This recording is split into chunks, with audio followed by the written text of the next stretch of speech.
On est parti loin là. Désolée, j'ai fait tomber ce truc 4 fois, mais en fait, il glisse.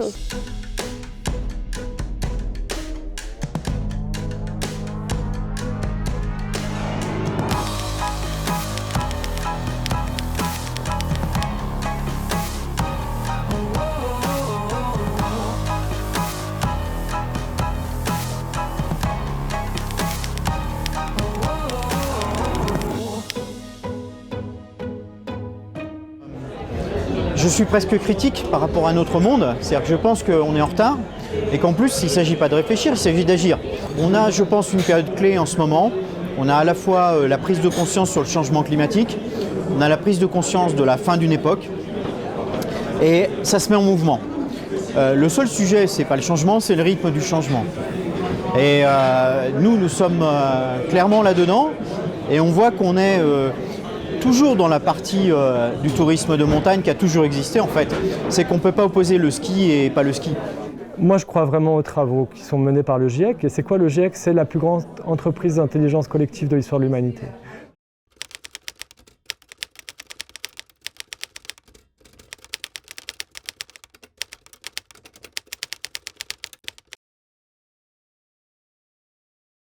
Jamais on a branché autant de cerveaux humains sur toute la planète.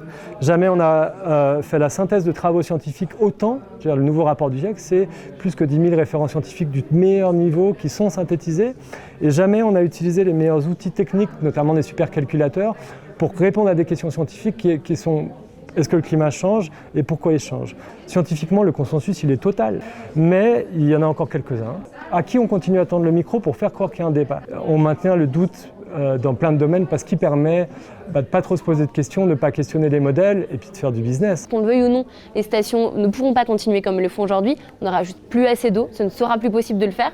On a un nombre de stations qui pourront juste plus ouvrir. C'était déjà le cas en début d'hiver, il y a la moitié des stations françaises fermées à Noël. Donc de toute manière en 2022, donc en fait qu'on le veuille ou non, ça va arriver. 2022, ça a été un c'est un sacré voyage dans le temps qui nous montre ce qui va nous arriver vraiment au XXIe siècle de manière récurrente. Ce qui est épatant et inquiétant, c'est que ça arrive plus vite qu'on pensait. Moi, j'avais juste vu les modèles de Météo France et pour qu'on ait une telle intensité de chaleur, dans la décennie 2020-2030, il y avait très peu de probabilité scientifique sur la variabilité météo. Et en fait, en 2022, on a déjà battu tous les records qu'on pensait atteindre beaucoup plus tard. Donc la crise est déjà là. Mais la fenêtre d'action, elle est vraiment maintenant dans les toutes années, dans les 10 ans qu'on a devant nous. Maintenant, c'est comment est-ce qu'on s'y prépare, comment est-ce qu'on décide d'habiter, d'avoir ces discussions nécessaires entre tous les acteurs pour se dire comment est-ce qu'on anticipe ça, comment est-ce qu'on s'adapte, comment est-ce qu'on change la manière de pratiquer la montagne. Moi, je viens du ski de fond, par exemple, je pense que les stations gagneraient aussi à développer d'autres sports de montagne qui sont peut-être un petit peu plus résilients. Pour moi, le modèle économique qui conjugue ski et hors ski est tout à fait possible. Il suffit d'ouvrir les yeux, puisque tous les autres grands pays de ski vivent complètement là-dedans. La Suisse, l'Autriche, qui est le premier pays du ski en Europe, l'Italie, mais aussi les États-Unis, tous les nouveaux pays du ski n'ont jamais raisonné en tout ski. Comment est-ce qu'on valorise les sports plus doux, qui est un vrai enjeu là-dessus. Donc comment est-ce que par exemple le ski de fond, la randonnée, le ski de randonnée, ou la marche, l'alpinisme, enfin tous ces sports-là qui vont avoir une pression moins grande sur l'écosystème, il faut qu'on arrive à les rendre désirables, il faut qu'on arrive à recréer un peu ce goût de l'effort. Et donc ça, c'est pas évident, mais en même temps c'est beau parce que c'est aussi ce goût de l'effort-là qu'on doit trouver, à mon sens, dans cette idée de soulèvement collectif. Les modèles, ils fonctionnent, donc pourquoi on se limite ? Et je pense que le virage, il est en train de se faire.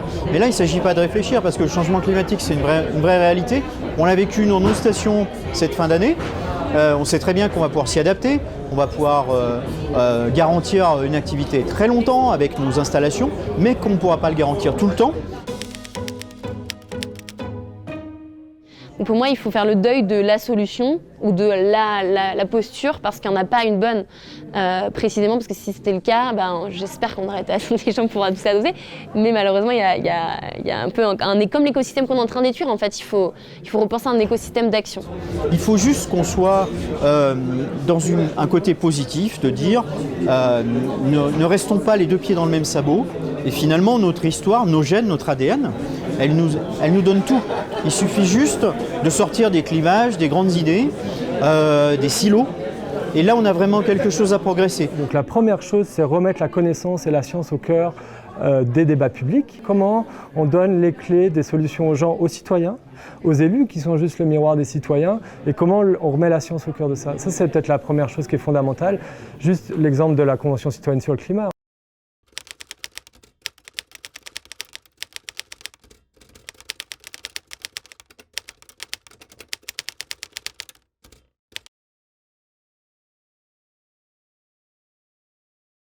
On sélectionne au hasard, avec le tirage au sort, 150 citoyens qui, pour la plupart, maîtrisent rien à la thématique climat. Ils prennent les meilleures décisions possibles qu'il faudra absolument appliquer maintenant au niveau global, qui sont à peu près la photographie de tout ce qu'il faut faire. Ayons confiance dans les citoyens, dans les élus, à condition qu'ils acceptent de baser sur la science et sur l'objectivité. C'est vraiment à chacun. Il y en a qui vont se retrouver dans la rue, dans la désobéissance civile aussi, d'autres pour qui ça va faire très très peur et qui vont préférer écrire des bouquins, faire de la recherche dans leur labo, et en même temps on en a vraiment besoin aussi. Moi je choisis mes actions simplement parce qu'elles me touchent. Et en fait, je me rends compte aussi qu'on ne peut pas gagner de combat si on est partout. Donc il faut être capable d'être très stratégique, très organisé, parce que les gens qui sont en face de nous le sont. Donc si on veut sortir de notre apathie, de notre impuissance, il faut qu'on soit capable de s'organiser, de travailler avec les bonnes personnes conjointement, d'être inlassable et sans relâche, et puis d'embarquer avec nous plein de gens. Notre force, c'est d'être aussi du bon côté, et en même temps c'est le nombre. C'est quelque part un mal bien français que de dire est-ce qu'on ne va pas recréer, philosopher sur les choses.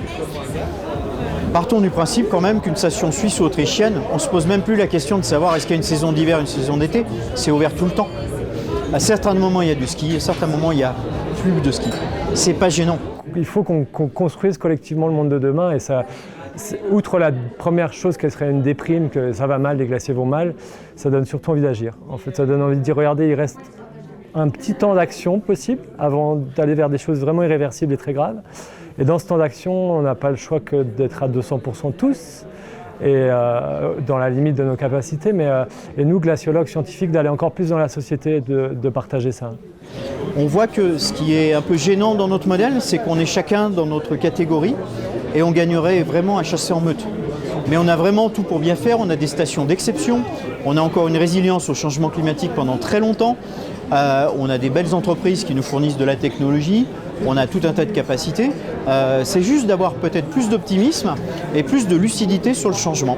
Le changement fait partie de la vie, l'adaptation fait partie du changement de la vie. C'est très simple, on n'a pas le temps de laisser le choix. Donc moi je préférais que ce soit, et c'est ce qu'on essaie de proposer avec nous, de dire on se met autour de la table et très vite on décide à l'échelle locale, parce que particulièrement pour les territoires de montagne, c'est très ancré, et donc c'est difficile d'avoir une décision qui viendrait d'en haut et qui ne serait pas implémentée, qui ne connaîtrait pas la culture locale, les particularités du territoire montagnard qui sont assez spécifiques de chaque station, de chaque endroit. Donc à mon sens, là où ce serait le plus efficace et le plus rapide, c'est si on s'organise au niveau des vallées, entre nous. C'est un sujet de gouvernance des stations, de mise en mouvement. C'est un sujet aussi de transparence.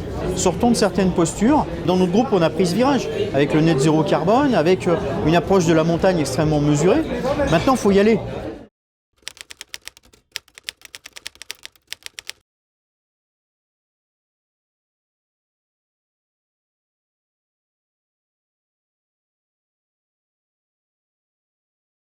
Il y a aussi bien sûr la contrainte. La contrainte, malheureusement, ou heureusement d'ailleurs, on peut voir la loi comme quelque chose de positif, nous permettre de mieux vivre en société. Mais il faut absolument que l'État retrouve son courage de réguler. Et pendant le Covid, face à un danger impérieux, d'un coup le politique a retrouvé son courage. Qui aurait pu croire qu'on puisse être chez nous et d'avoir le droit de sortir une seule heure par jour pendant 1 kilomètre autour de chez nous, et que les Français ou que l'humanité allait accepter ça. Tout le monde, il y a 5 ans, aurait pensé à une blague. Et pourtant, on l'a fait parce qu'on savait le danger impérieux, parce qu'on a été informé du danger impérieux. Donc l'humain est prêt à faire des efforts. Le politique, il est prêt à réguler les activités humaines quand il y a un danger imminent. Le Covid et le climat, le danger ou l'effondrement du vivant, du cycle de l'eau, tout ce que vous voulez, le seuil de dangerosité, il est fois 1 milliard en termes de dangerosité. Et il faut que le politique le comprenne. Il faut que le politique retrouve sa place de régulation de tout ça et d'anticiper tout ça avec les scientifiques. On est là pour essayer de les éclairer, à la fin il faut des décisions politiques. Mais voilà, on est parti très loin, mais je crois que la clé elle est là, où il n'y a pas de clé. Cette crise elle est terrible, les enjeux ils sont terribles. existentielle presque pour l'espèce humaine. Ceci dit, si on y fait face et qu'on en sort par le haut, soit on en sort par le bas dans un marasme écologique, sociétal total, peut-être de conflits, beaucoup de mortalité, de migration, ou on en sort par le haut en retrouvant un lien très fort avec la nature et un rôle très positif pour l'homme, qu'on est la seule espèce qui pourrait vouloir conserver la nature et mieux transmettre la nature et qui a conscience qu'elle ne peut pas vivre sans.